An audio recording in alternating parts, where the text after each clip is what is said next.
लेकिन जी खेत के रास्ते तो सबसे अहम है, जो कि जमींदार है उसको चमासे के टाइम में तो बिल्कुल ही रास्ता नहीं खेत में जाने के लिए। जी हम आए हुए हैं मालकोस गांव में।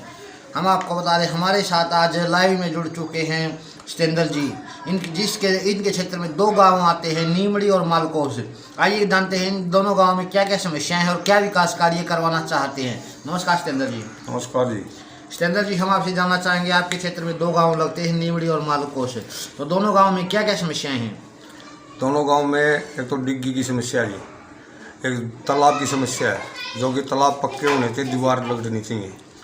और गांव में नाले की दिक्कत है, जो कि गांव का पानी निकलना है वो नाले कंडम हो रहे हैं, वो नए नाले बनने चाहिए अच्छी तरीके से और गलियों का समाधान होना चाहिए। डिग्गी की क्या समस्या है सतेंद्र जी? डिग्गी जी पानी डैमेज हो रही है, डिग्गी मालकोस गाँव की तो बिल्कुल डैमेज है और कुछ नीमड़ी में भी दिक्कत आ रही है, वो भी पूरी होनी चाहिए। तो उसका क्या समाधान हो सकता है? उसका जी सरकार करावा, इसका टेंडर उठा है डिग्गी का।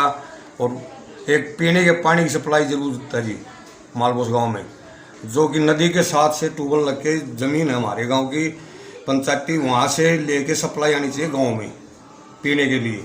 सबसे मोटी समस्या ये भी है जी। तो उसके लिए क्या प्रयास करने वाले हो?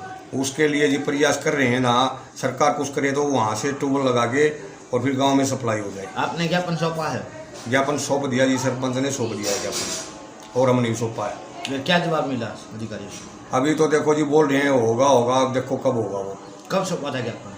अभी कोई महीना 1.5 महीना पहले। 1.5 महीना पहले। इसके अलावा पीने के पानी की समस्या बताई आपने?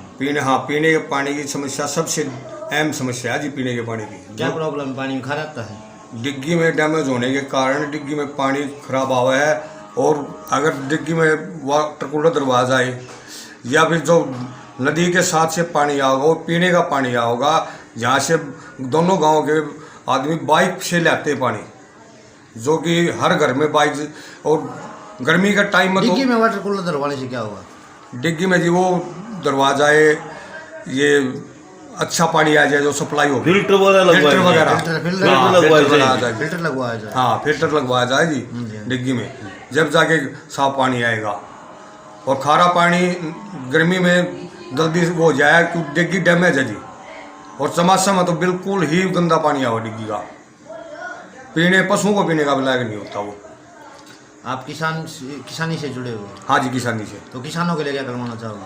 किसानों के लिए अहम समस्या है जी, खेतों का रास्ता पक्का होना चाहिए दोनों गांवों का, नीमड़ी का भी और मालकोस के भी।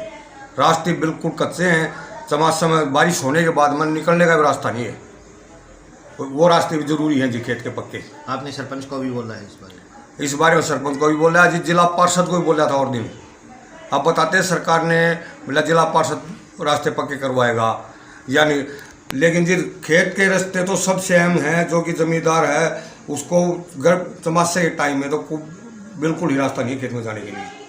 और फसल धाना टाइम लगा लो या सर्दी में अगर बारिश हो जाए उस टाइम अगर खेत में जाना पड़ जाए तो समस्या ही समस्या है। तो आपको पूरी उम्मीद आपका काम हो जाएगा? हाँ कोशिश है जी, हमारी उम्मीद है काम होना चाहिए हमारा।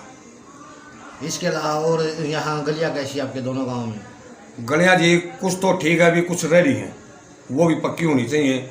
बिल्कुल साफ नाले बनने चाहिए जी, गांव के दोनों गांव के नाले होने चाहिए जी, जब जाके गांव का जो पानी बाहर निकलेगा। और नाले ऐसी जगह पड़े जी जो कि जोर में पानी नहीं जाए, जो कि बाहर बरसात की जो ये नाले वगैरह बना रखे हैं बरसात का पानी निकलने का, उसमें जाना चाहिए जी नाला में पानी। हरियाणा की मिट्टी में कण कण में खेल बसा हुआ है, तो आपके दोनों गाँव के लिए खेलों से समझ क्या करवाने वाले हैं? खेलों के जी स्टेडियम नहीं है जी, नहीं तो हमारे गाँव में मालकोस में स्टेडियम जरूरी है, व्यायामशाला जरूरी है। नीमड़ी में है? नीमड़ी में है स्टेडियम जी, फिर लेकिन वो जैसा होना चाहिए वैसा नहीं है स्टेडियम, वो भी बढ़िया होना चाहिए। तो मालकोस में ज़मीन है स्टेडियम के लिए? स्टेडियम के लिए जी ज़मीन है ज़रूर, लेकिन वो बोलते हैं दौड़े की ज़मीन है वो। अगर वो ज़मीन पंचायत को मिल जाए तो हमारे गांव में स्टेडियम बहुत बढ़िया बनेगी।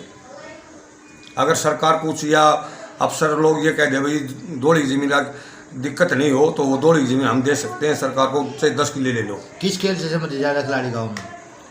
गांव में जी कबड्डी से ज़्यादा खिलाड़ी, रेस है। एक लड़की अभी और दिन आई है जी हमारे। तो कबड्डी के लिए सुबह से हम प्रैक्टिस करते हैं, कोच है उपलब्ध? नहीं जी कोच नहीं है, लेकिन बच्चे वैसे कर रहे हैं। कहाँ पर प्रैक्टिस करते हैं? ये स्कूल के पीछे या खेतों में है जगह वो उधर। मतलब अपने पर्सनल निजी स्थान पर? हाँ, अपने खुद के स्थान पर रहे जी। और इसके अलावा यहाँ स्कूलों की व्यवस्था कैसी है? कौन सी क्लास तक स्कूल है? स्कूल है जी नीमड़ी में तो 5वीं तक, मालकोस में एक लड़कियों का 5वीं तक और लड़का लड़कियों का 8वीं तक प्राइमरी स्कूल है। सुविधा तो जी आजकल बच्चे सरकारी मतलब इसे जावे हैं।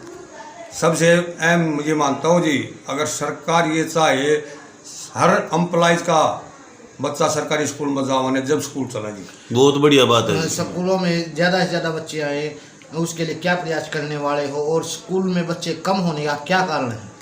स्कूल में जी कम होने का कारण यही है, बताओ टीचर हैं स्कूल में हमारे में, उस टीचर का बच्चा तो जाता है दिल्ली पढ़ने के लिए और हमारा जमींदार का बच्चा कहते हैं भाई सरकारी स्कूल में एडमिशन करवा दो। अगर टीचर का बच्चा अगर स्कूल में आएगा तो टीचर ऑटोमेटिक ही अपने बच्चे पर बहुत ध्यान रखेगा। अगर सरकारी एम्प्लॉइज का लड़का किसी का भी, सबके अगर स्कूल में सरकारी में एडमिशन हो जाते हैं जी, तो जब स्कूल के सुधार होंगे जी। मेरा भी थोड़ा जी मैं जमींदार हूँ, लेकिन जो सरकारी एम्प्लॉइज उसका तो बढ़िया पैसे तनख्वाह वनख्वाह मिलती है, वो अच्छे स्कूल में अगर टीचर से पूछा टीचर जी आपका बच्चा कहाँ है, वो गांव में आके तुम्हारे से बोल देते हैं अगर वही स्कूल में एडमिशन करवाओ बच्चों का। स्कूल में एडमिशन करवाएंगे तो फिर सुविधा को नहीं हुआ, बच्चे तो जितने ज़्यादा होंगे वो पढ़ाई होगी और सरकारी एम्प्लॉइज के बच्चे आएंगे तो अपना पढ़ाई कराओगे मास्टर।